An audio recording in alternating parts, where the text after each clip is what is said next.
प्रियो, आप सभी को शालोम। एक बार फिर से आप सभी का स्वागत है, वेलकम है बिब्लिकल फैक्ट हिंदी चैनल में। अब्राहम, इसहाक और इस्राएल का परमेश्वर आप सभी को आशीष दे। प्रियो, जैसा कि मैं आपको इस चैनल के माध्यम से नई नई टीचिंग देता हूँ, बाइबल की शिक्षाओं को सिखाता हूँ ताकि वो आपके विश्वास में उन्नति का कारण बन सके।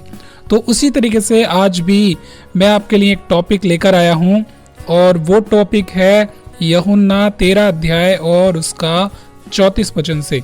इस वचन को बहुत सारे लोग नजरअंदाज करते हैं, बहुत सारे लोग छोड़ देते हैं। इस पर हम गौर करेंगे कि असल में इस वचन का मतलब क्या है। तो चलिए वचन को पढ़ते हैं।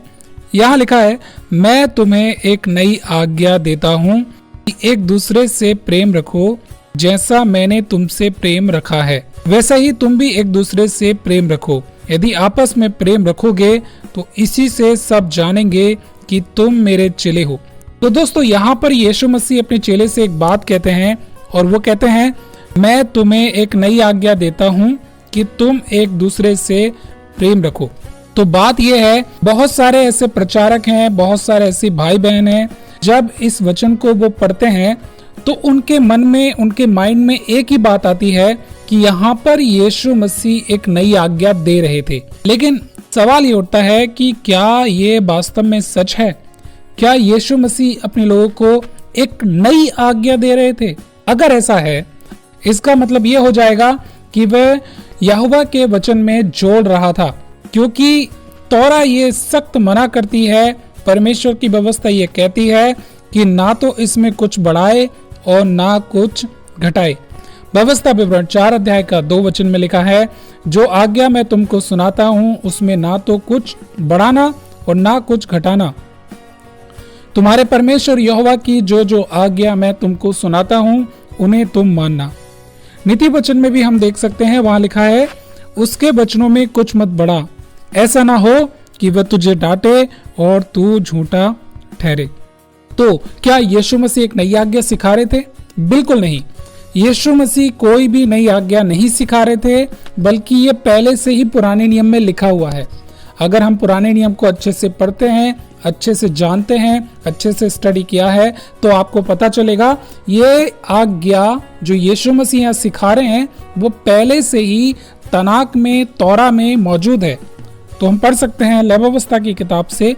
यहाँ लिखा है, पलटा ना लेना और ना अपने जाति भाइयों से बैर रखना, परंतु एक दूसरे से अपने समान प्रेम रखना, मैं यहोवा हूँ। इसी प्रकार से व्यवस्था की किताब 19 अध्याय का 34 वचन में लिखा है, जो परदेसी तुम्हारे संग रहे वो तुम्हारे लिए देसी के समान हो और उससे अपने ही समान प्रेम रखना, क्योंकि तुम भी मिस्र देश में परदेसी थे, मैं तुम्हारा परमेश्वर यहोवा हूँ। तो प्रियो, यहाँ पर आपने क्लियर तौर पर देखा, यहाँ बिल्कुल स्पष्ट हो जाता है कि परमेश्वर ने अपने लोगों को पहले ही से एक दूसरे से प्रेम करने की आज्ञा दे रखी है और यीशु मसीह ने इसी आज्ञा को रिपीट किया कि मैं तुमसे कहता हूँ, मैं तुम्हें एक नई आज्ञा देता हूँ कि एक दूसरे से प्रेम रखो। तो यहाँ पर वो पुराने नियम की आज्ञा को ही लागू कर रहे थे।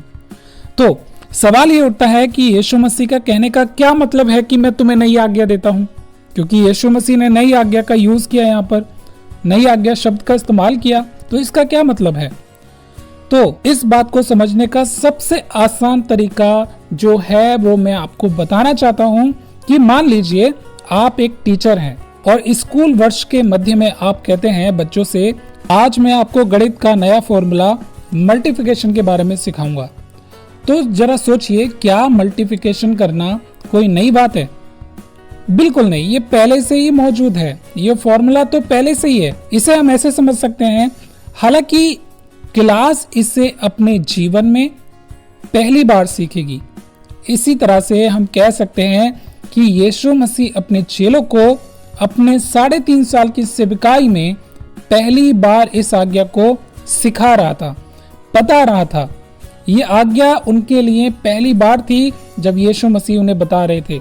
यीशु मसीह ने बहुत सारी बातों को सिखाया 3.5 साल की सेवकाई में, अपने आने के बारे में बताया, मंदिर के विनाश के बारे में बताया, सब बातों के बारे में बताया।